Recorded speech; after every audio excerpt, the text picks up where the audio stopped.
Things were getting really dire. So we just saw that this was an opportunity to maybe look at that public land a little differently and how it could bring more dollars into our region. The Wild Rivers Coast is so unique because there are more wild and scenic rivers here than anywhere else in the lower 48 states. The scenic beauty is just amazing.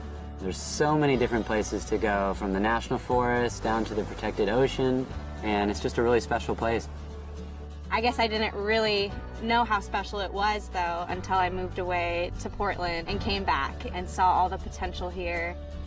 We're uncrowded, we're unspoiled, and we're a little difficult to get to, but my God, once you come here, you fall in love. We just thought if we could pull people to come into this Wild Rivers Coast and stay longer and explore a little farther into our backcountry, there was a lot of opportunities for them to experience.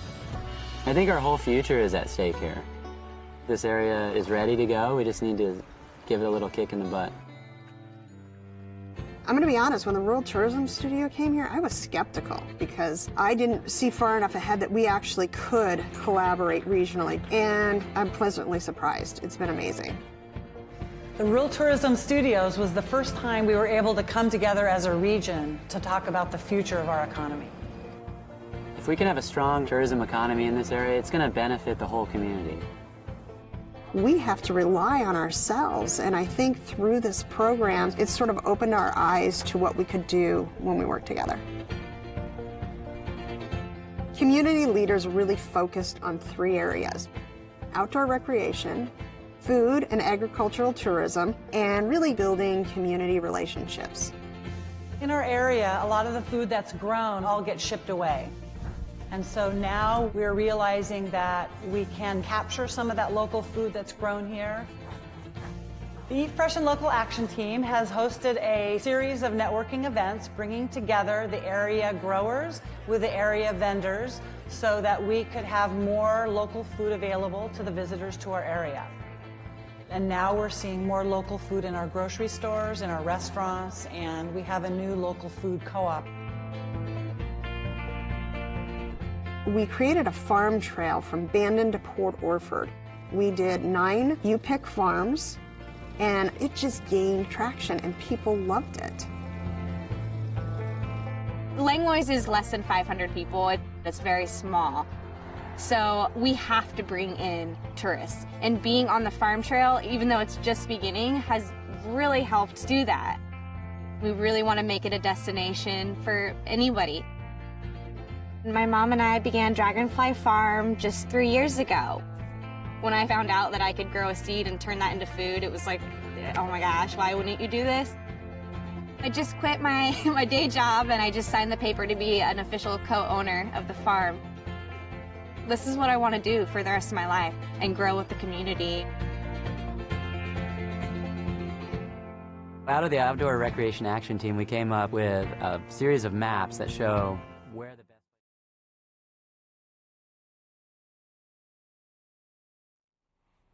All right, welcome. Curry County Board of Commissioners special meeting, March 6, 2023. It's 2 o'clock. Please, we're going to call this to order and stand with me for the Pledge of Allegiance. I pledge allegiance to the flag of the United States of America and to the republic for which it stands, one nation, under God, indivisible, with liberty and justice for all. I see no public comment. I see that Mary Rowe has A public arrived comment. with I got one filled out from Bruce too. So that we will have them after the agenda approval. You don't have to sign it, Mary. I know who you are. Anybody else would like to fill out a public comment card? Look at that agenda. Yep. So now is the time we'll do approval amendment to the agenda. And the only thing on the agenda for discussion is North Bank Road Repair Update, Ted Fitzgerald, and so I'll entertain a motion. Motion to approve the agenda? Second. Okay, no amendments or anything? All in favor say yes? Yes. Yes. Motion carries 3-0. So public comments. Mary, you're first. Ladies first. So I was here at another meeting, so I thought I'd just come in and say this. It's a little off topic. I see that we're having an emergency meeting about this very real emergency. I see that we've had other emergency meetings about other very real emergencies. I would like to see us have an emergency meeting or a workshop this Wednesday on the whole issue of part of our population being out there in the cold, dangerously. And I know that Beth Barker Hidalgo has opened a shelter at the fairgrounds, but I also heard today from her husband that that will be closing in a couple days. And I think we need to address this and not have second-class citizens. So that's my comment. Thank Very you. good. Bruce, you want to? Well, since you're taking comments, Yep. Name's Bruce Zuber. I live out on the North Bank. Been a resident of this county for almost forever. So was in the logging business for 35, 40 years, semi-retired. I just want to say that I think, I understand you guys have kept the road closed because of possible liability issues. I've looked at it 2 or 3 times, being in the logging and road building business forever. I don't see a real problem out there opening it up to 1 lane. The ditch line has been paved, with proper signage, stop signs, barriers, so some idiot doesn't drive off up into the river and leave that light on at night. I see absolutely no reason that road can't be opened up to 1 lane traffic. Every day when we get on our cars and drive down the highway, there's a risk. I think everybody knows that. And so anyway, I just, people are getting tired of driving around. I mean, it's not a big deal, but it is a deal when I've lived out there for over 30 years. And, I hate going around. But I know there's an easier way, shorter way, more economical way. And the stoplight or the stop sign out there at the Nasika Beach intersection, that's a more dangerous intersection than most people realize. Traffic's 55, 60 miles an hour, and it's kind of an odd angle. And so anyway, I just, I'm not sure what your proposed solution is at this time, but, I think the road department in less than a day could have that road opened up to the citizens out there safely. And I just don't want to see you guys, if there's some sort of a temporary fix in mind, throwing away county money to fix that road that, in my opinion, is a safe thing. And I know, I'll be honest, I've talked to the past roadmaster, Dan's shaking his head too. So, anyway. All right. Happy to answer any questions, so thanks. Thanks, Bruce. So we are ready for discussion. Well, okay, as so eloquently described by Mr. Zuber, we have a problem out there. It's been existing for way too long. It's from my perspective, I've sort of changed hats a little bit, but I'm still the county attorney. So when a road gets closed, once it's closed, you have taken a position. The county took a position without consulting with me or with you or it just happened. Road gets closed. Now, if you want to open that road, you got to take some action. So otherwise you just closed for no reason.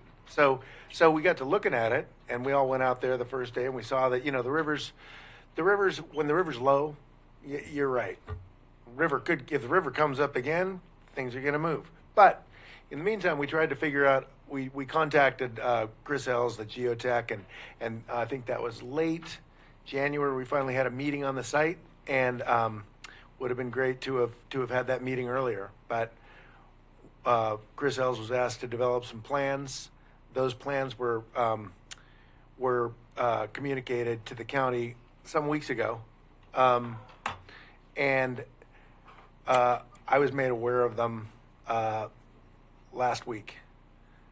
That's why I'm here today, because the plans are an economical fix that allow us to stabilize the road in a way that is satisfied by the professional engineer. So once we've done that, we've taken the action. The first, paving the ditch line, that's a good start. That'll help. But the real problem with the raveling is coming from if and when the river comes up. It will at some point. And the reality is, we don't know how long it's going to take to actually get the funding to do a full-on fix. So we need to have something that'll hold itself, because I don't want to be sending Gary Wolford out there every day to be overseeing it. So the fix that has been designed by our consultant will allow it. It's going to become more of a maintenance issue. You're just going to have to keep an eye on it, but you're not going to have the worry of further undermining. So this addresses it with a. It's kind of hard to explain, but we talked about doing riprap. We talked about doing earth blocks. We talked about all these things. The simplest thing really is to dig a trench down the middle of that section, go down deep enough, and then put engineered fill in that's going to tie into the sandstone substrate underneath, lock it in place, and that's going to be, like you say, it can be done in next to no time. So I'm here to get the emergency authorization to get that done, because the road department is not in the position to do that fix. I was informed last week. So they've got a lot on their plate. As you can see, they got issues that they're dealing with, and we don't know when that, Mother Nature changes things around. So I'm here to ask for an emergency authorization to hire a contractor and get it solved, get the road open. And my goal, and it may take some talking, but I'm hoping, even though it's going to be raining, I'm going to get them working tomorrow so that we can get it done, because it should happen. I've been seeing your emails. I understand where you're coming from. So my order, if you'd like me to read it. Whereas by way of order number 23208, the board authorized contracting for inspection and road determination services related to the damage to North Bank River Road associated with the December 29, 2022 storm and subsequent declaration of emergency. And whereas at the finalization of the inspection and scope determination, the county received proposed plans for a complete repair. And whereas the board finds it in the best interest of the county that such repairs be completed as soon as is reasonably possible. However, the county road department does not have the resources to complete the repairs in a timely fashion. And whereas pursuant to Section 9 of the Curry County Contract Review Rules, upon a declaration of emergency services or circumstances, the county can require the prompt execution of a contract without being subject to standard public contract selection procedures. Now, therefore, it is hereby ordered that the county may enter into contracts for construction, excavation, time and materials in connection with the repair of North Bank River Road pursuant to Section 9 of the Curry County Contract Review Rules. The selection of a contractor for the above purposes shall be exempt from the competitive process due to the above referenced emergency circumstances. All right. So this fix that you're looking at, maybe, we're going to hire Tidewater. Tidewater. They're the closest. kind of like ODOT. Yeah. They're here and they're ready to Well, roll. they're the closest to the Yep. somebody's going to be buying rock. Otherwise, it's all right there, and we'll hold them to their normal schedule of prices. And our goal here is to get it done quickly and efficiently. And with that fix, it'd be open 2 lanes. I can't guarantee it, but it's gonna be close. But at least we're gonna have 1 lane that we can do this. Then you're right in the location of it and the we had discussed that with Roadmaster and so forth, and Dan Crumley were in there. The position of that is good for single lane traffic and people. My only concern is that there are probably some people up that river that aren't loggers. So you want to make sure you make it nice and safe for them. So that's what we're trying to do. And I think we can get it done quickly. Questions? Discussion? Well, my thought, and I've been out there, we're going to spend money, because at one time it was going to be paid for by ODOT. Still will be. Still will be with the fix forever. The ultimate fix, yeah. The soldier pile wall that. So, and that'll be hopefully this year. We're gonna hope. You got to do potentially in-water work permits, maybe not. We hope it just depends on how it gets designed and how that works. Normally, you'd want to have an in-water opportunity so that you could go in and do everything that you might want to. So, but you also don't want to be you don't want to be sacrificing the fix because it's too hard to permit. I mean, we need to figure out the right fix and then not be held to a timeline so that we can. That's why the road needs to be open and workable so that we have time to approach it correctly and fix it for good. It was fixed. They had this problem several years ago too, and they did a fix and it didn't work. So we need to stop. I mean, you can look out there and see where all the riprap is. It's in the river, and if we kept pouring it in there, it might stay, but it doesn't usually.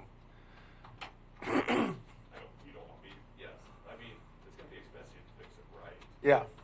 You got to go down the river, you got to go up the river, and there's a lot of things you have to do. There's a lot, right? So, but we want ODOT to fix that. Yeah. We like 100%. Okay. Do we have an amount, any guesstimate? On the big fix? No, on this. No, this is we had 4 alternatives. This is the cheapest of the alternatives, or cheaper than earth block walls. This is basically mostly going to be gravel. We're going to be going in there, do some excavation. We're going to be bringing rock in. We're going to be compacting it, and then as once you've done that, then the road can continue to slough, and you can add material over the side as that stuff sloughs, and it sort of becomes its own, riprap escarpment. And so you're at that point, but the problem is right now you got the undermining right here, right? So you come back over here and you harden that in. So this stuff, as it goes away, then you can just add to it, and it'll reshape itself to a bank of some sort over time. It's not going to happen right away, but we'll be able to use the whole road, and this is the widest approach we can get with any of the fixes. Well, my thoughts when I was out there with you and everybody, Dan Crumley and Chris L. I was like, we could open this to 1 lane, Right. but that didn't, it didn't pass the liability issues. Well, because if you don't take proactive action, that undermining is going to continue on back, and that's what I said. I don't want Gary having to be out there every day looking underneath crawling underneath. We want that to not be. We want that to not be an ongoing threat that somebody's going to be driving along when the undermining finally gets far enough back in there. Otherwise, we're gonna be shutting it down again as it undermines back. Whereas right now, we put this fix in, you'll be able to continue driving, and then if you need to maintain by adding stuff over the side, you can do it as appropriate. Questions, gentlemen? Discussion? We're following the direction of the engineer, Correct. I asked Chris Ellis to give us his best recommendation, so he gave us 4, or he gave us 3, and then he came back and he said, here's a better one. And it's cheaper, and it's quicker. Okay. Well, and I think the first one wasn't that expensive. Well, the one using earth blocks, it's 60 earth blocks. It's a pretty big stretch, and then it'd be kind of nice if you had 60 earth blocks later, but then they're kind of in the way of that soldier pile wall. Well, right, and so this doesn't impact the soldier wall at all. Okay. I just want to say that with the road department, right now we've got. Obviously, this has been a big weekend. We have 1 plow working this weekend, and these guys got at it Saturday morning, and now they're up at Agnes. They were up at Agnes this morning. They've been covering. We had 3 plows. Of the 3, only 2 were operable going into this weather event. I think we need to allow, we need to let the road department focus on these immediate. That's our primary mission right there, is to keep the roads travelable and keep them safe for everybody. And we need to figure out how we can get that done. And I think I got people at the road department. We're all going to work together and take a look at that. Maybe look at our mission and see, because what we want is when a weather event like this rolls in, we want our guys to be able to go out, get in their machines, have them start, have them run, have them not break down, and get things, you know, we want to work on getting the roads open so that people have to get to work and get there. We don't want to have to wait. If you're in Agnes, you don't want to be waiting until Monday to hear from us. I mean, maybe they're used to it, but it doesn't make it right. So I think that's where I want to go next. All right, gentlemen, I'll entertain a motion. I'll move to approve the emergency cost associated with the road repair fix on 23208. I'll second. Got a motion and a second. Any other further discussion? David? David Barnes, County Treasurer. Do we have a ballpark idea of how much this temporary fix is going to be? No, not yet. I mean, it's just basically gravel. We're not buying any major improvements here. So we're just going in. It's going to be time and materials, and it's going to be not very long. So it's not going to be a huge amount. Okay. We're not talking over $1 million. Oh, no. Okay. Thank you. Any other, since we allowed one, any other discussion? It's usually not what I mean when I say discussion, but anyway. All in favor say yes. Yes. Yes. Motion carries 3-0. And Mr. Zuber, if you are interested, I know I got your email saying if you want to sit down and talk, I'd love to talk to you. You know, I don't know if I mean, I don't totally agree with the process that, you know, things are moving forward. The road's been closed for way too long. Way too long. And we're taking action to prevent that in the future, for sure. And it looks like it could be open by the weekend? That's what we're hoping. We got to get them. We gotta get them going. Hopefully we don't have, you know, I mean, if the weather precludes work, but I think they can work in the rain, you know. They're working in the rain right now, just on the slide. I just came through there, so. I don't, you know, I'm good at this point, you know. Yes, probably should have never been closed, but that's my opinion. It can't go back, right? We can't go back. And you can tell everybody on the North Bank you went to a meeting and now it's going to be fixed. So You're gonna like your mayor up there. I don't think so. thanks for coming. All in favor of adjournment, say yeah. Yes. Yeah. What's up? Okay. Oh, JJ. JJ. Yeah, I gave it to Okay, Trent. all right, good. Okay, I'll go get going.